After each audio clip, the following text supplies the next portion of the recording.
I'm Sam Roberts of the New York Times, and welcome to the New York Times Close-Up. This week, we'll be joined by Times award-winning journalist Peter Goodman. He'll discuss his latest book, examining the fragility of global commerce. But first, let's welcome New York Times Justice Department reporter Devlin Barrett. His latest reporting examines a federal probe into Andrew Cuomo's handling of COVID-19 data and potential obstruction charges. The announcement of the investigation sent shockwaves through New York's political landscape. Devlin, let's start off with a substantive question and try to move beyond the politics. Did Andrew Cuomo lie in his testimony to Congress? Well, that's the accusation that Republicans have made. And just to break down that accusation, they claim that when Andrew Cuomo testified about a particular report issued by the state health department in June of 2020, that he was dishonest when he claimed to have no involvement with the editing and the drafting of that report. I think where that accusation really struggles is the fact that if you read the transcript of the governor's testimony, at the very end of it, he had what lawyers sometimes call cleaning up his testimony, where he basically came back to it and said, just to be clear, I don't remember doing that, but I don't have a specific recollection of it. I'm just telling you I don't remember doing that. Now, in a lot of cases, especially when it comes to testimony to Congress, that's good enough to clean it up and take away any legal problem. What the Republicans are arguing is that that's not good enough, and there should be an investigation. And is that disingenuous on his part when there are pieces of evidence, emails and everything, suggest that he was in fact involved? Right. I think it's pretty. The Republicans did a decent job of putting in other pieces of evidence that shows that he was involved in how that report was finally presented and the final language of that report. But I think when it comes to criminality, what they have to be able to show, what prosecutors have to be able to show, is that he intentionally lied to Congress about what he did. And a lot of times, I got to say, I've seen a lot of congressional referrals, and a lot of times what happens is when a witness cleans it up before they finish their testimony, when they say, just to be clear, I don't remember that, I don't have a specific memory of doing that, that's good enough. Devlin, one other question that might be beyond your purview. When Andrew Cuomo as governor put COVID patients in nursing homes and the nursing home people got infected by COVID, he said he was following federal guidelines at the time. Is that true? That's basically right. And it's also true that a bunch of other states were doing something similar. This whole debate, this whole argument between a lot of Republicans and Cuomo about the early days of COVID is about how deaths were counted. Were deaths counted essentially towards the hospitals where they were treated, or were they counted towards the nursing homes where they lived? And Cuomo's argument is that, one, he didn't intentionally miscount anything. There were differences of opinion as to whether specific deaths should be essentially attributed to a hospital death or attributed to a nursing home death.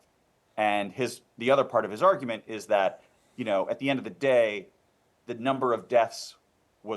total number of deaths was basically accurate. And so you want to criticize that we should have understood better at the time that there were more nursing home deaths. Okay, but that wasn't any sort of intentional misrepresentation. Republicans say that just doesn't fly, and he was essentially covering up his own. He was essentially covering up his own desire to downplay what was happening in nursing homes in New York State. Mm-hmm. You've covered the Justice Department a long time. We have the charges dropped against Mayor Adams. We have the Justice Department investigating the mayoral administration in Chicago. And now the Andrew Cuomo investigation that Democrats apparently had not followed last fall. Is this weaponization of the Justice Department, as critics say? Well, look, the Justice Department is doing a lot of things that we've never seen the Justice Department do before. This particular case against Andrew Cuomo was opened by a guy named Ed Martin, who was, until very recently, Trump's U.S. attorney in the District of Columbia. Ed Martin has made a lot of moves that career lawyers inside the Justice Department find alarming and worrisome, because they don't feel like this is not how we do business. They feel like a lot of what Ed Martin has done in that job feels political, not in the interests of justice. And so there is concern, and the other dynamic of this, in terms of the weaponization question, is really the person who is now running that office, which is Jeanine Pirro, who has publicly attacked Cuomo for many years over his handling of this very issue, the COVID issue and the nursing home issue. So would she recuse herself, do we think, or? I mean, honestly, I don't think we live in an age of recusals anymore. The first Trump administration, there were very significant recusals. If you recall, Attorney General Jeff Sessions recused, which had a cascading effect within the department, and it infuriated Trump at the time. And I think that what you see now is a bunch of senior officials who basically have zero interest in recusing from just about anything. We saw some career people in the Justice Department, the U.S. Attorney's Office, resign over the decision to first to indict Adams and then to drop the indictment of Adams. Is there any backlash within the Justice Department to this investigation? I would say there is significant concern, but remember, we're still at the investigative stage. There's a couple different ways to think about this. One, Congress makes referrals for possible criminal conduct all the time. Usually the Justice Department, in most cases of those referrals, the Justice Department decides there's nothing really to push for here.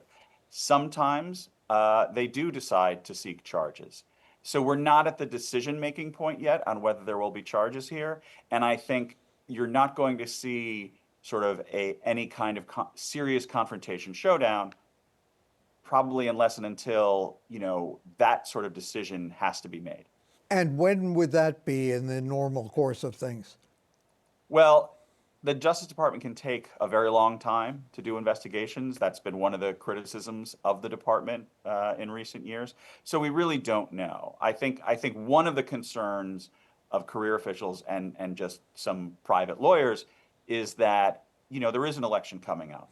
And, there is a concern that if you were to do investigative steps or make announcements in sort of the campaign period, which is essentially what we're in now, that could affect the outcome of the election, in theory.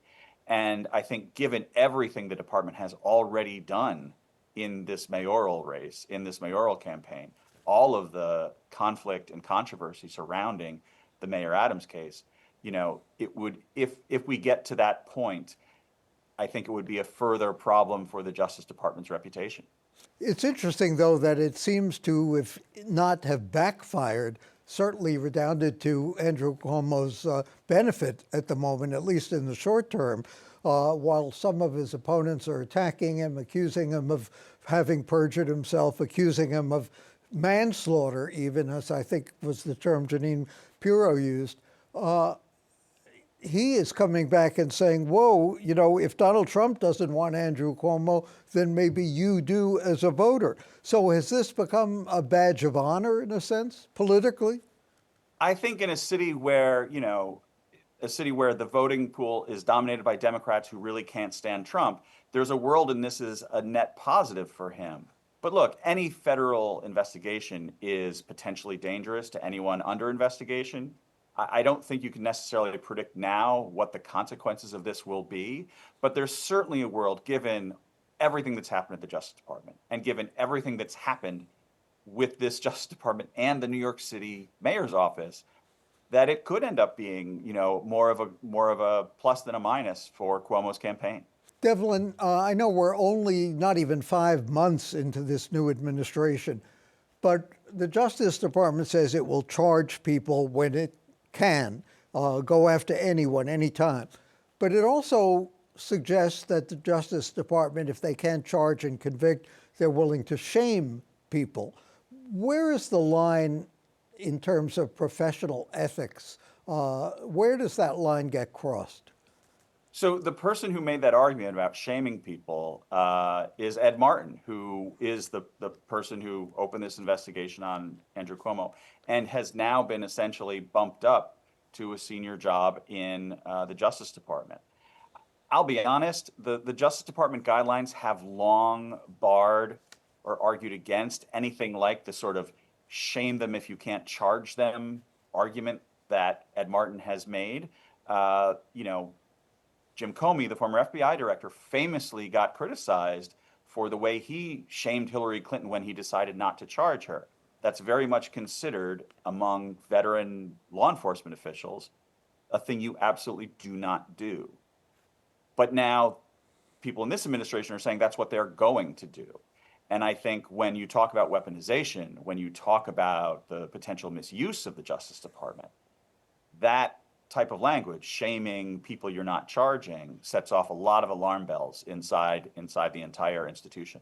Thanks to Devlin Barrett covering the Justice Department for the New York Times. And coming up next, New York Times global economic reporter Peter Goodman on the implications of broken supply chains, his latest book.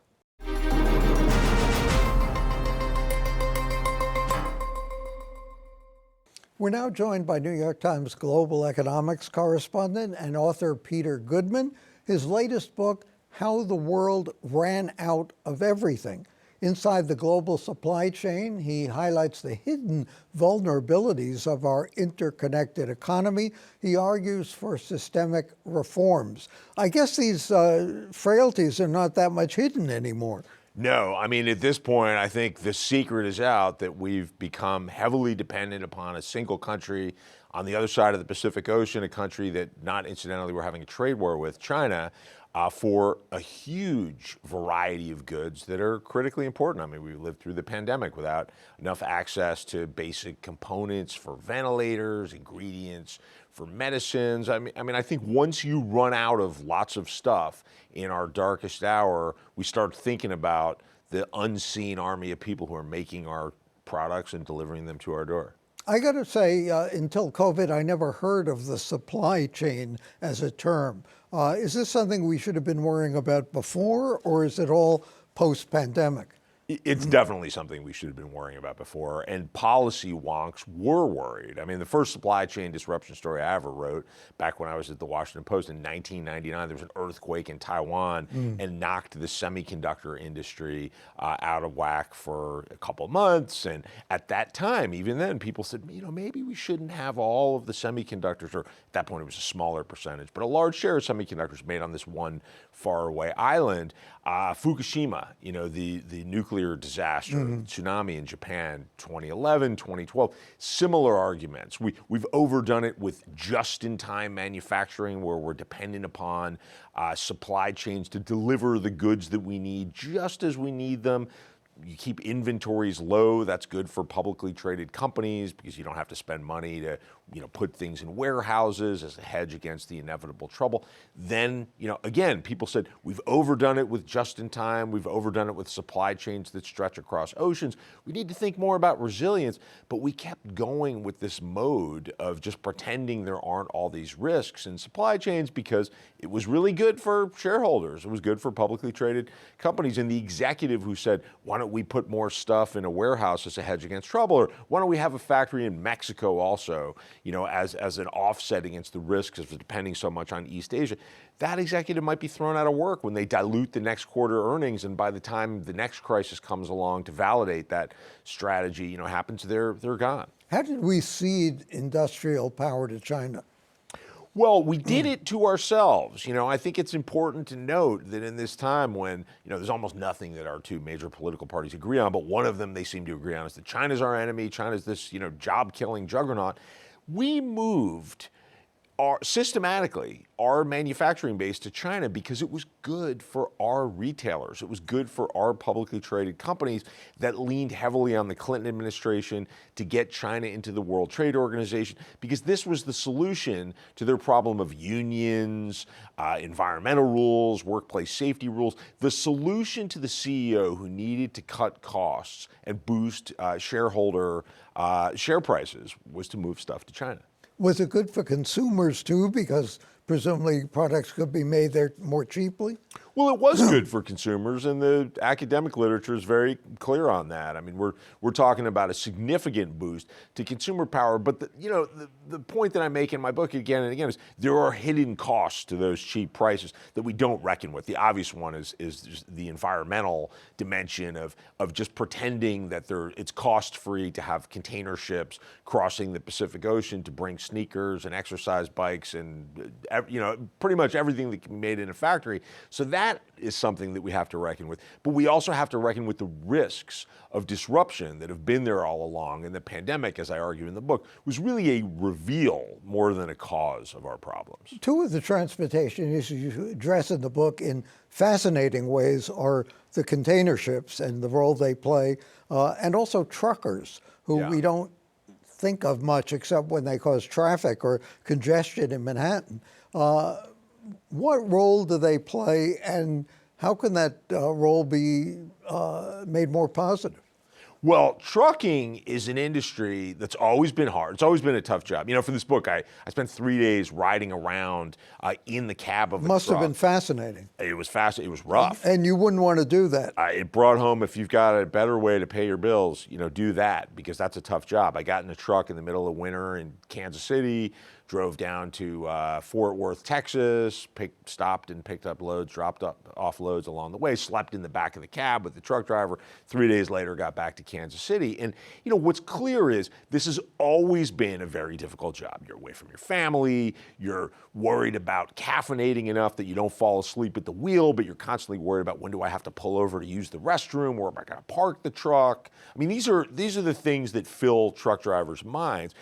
But we have degraded this job through deregulation and the elimination of union power to such an extent that it's essentially a working poor job filled with predatory lending schemes that truck drivers sign on to buy their trucks, to pay for their training, where they're effectively indentured to the companies that employ them and front load their educational expenses. And we're all dependent upon this rickety, tough industry to get our stuff when we need it.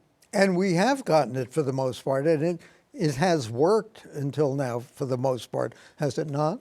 Look, the modern supply chain is a miracle. Yeah, it's incredible, and it did eventually work during the pandemic. But we have to take measure of the fact that if you run out of a ventilator in the middle of a pandemic, in the world's most powerful, technologically sophisticated country, you don't get to say, as a London Business School professor put it to me, like, well, at least my share price is high. I mean, we've got to reckon with the fact that we've overdone it with lean inventory and pretending that a factory down the street is the functional equivalent of a factory on the other side of the Pacific Ocean. It's not that we need to get rid of globalization. It's not that we need to get rid of trade, but we need a balance where we're thinking a little more about what can we do if something goes wrong? Because things go wrong. That's part of life. How do you get public officials and people who are dependent on shareholders to say, okay, we understand this has to be rebalanced, recalibrated. We have to give up a little bit of what we're getting in terms of lower prices, lower costs to make up for this, to create more security in the supply chain. Well, I think some of this actually is happening. I mean, if you look at the largest retailers that are in a position to move money around, Walmart, Target, Amazon, there is a reapportioning of risk. So it's not, again, that we're abandoning Asia, but Walmart is moving a lot of their production from China to other countries in Asia, to Mexico. I spent a lot of time in the book looking at Mexico. Now, Trump has disrupted a lot of these strategies with these so-called reciprocal tariffs, and now in a 90-day pause, and there's a lot of uncertainty about where the safe harbors are. And the Trump administration keeps saying the only way you can stay away from tariffs is to build stuff in the United States, which, we can get into this if you like. There are a lot of reasons to doubt that will happen anytime soon. But the market has taken measure of some of these risks. But as I argue in the book, it's easier for large companies that have a lot of capital and then private companies that aren't accountable to shareholders quarter by quarter to think about moving some of their production somewhere else to limit the risk. Most publicly traded companies, if you are the CEO of a publicly traded company and you say, let's build up our inventory levels, let's build an extra factory closer to our home market, you are diluting your earnings in the next quarter. Some activist investor may come after you. And if you say, let's just keep going with the lowest cost provider and depend on container ships and hope for the best, eventually that will prove to be folly, but with any luck, by that time, you'll have cashed your stock options. You'll be lying on a hammock on some beach with a cocktail in your hands. Doesn't sound bad. Peter, given the fact that a lot of things are made in the United States, still we still manufacture a lot and don't realize it. But will tariffs actually help bring manufacturing back, or is this country in sort of a post-industrial position where we're never going to have anything remotely like the degree of manufacturing we had before? It's industry by industry.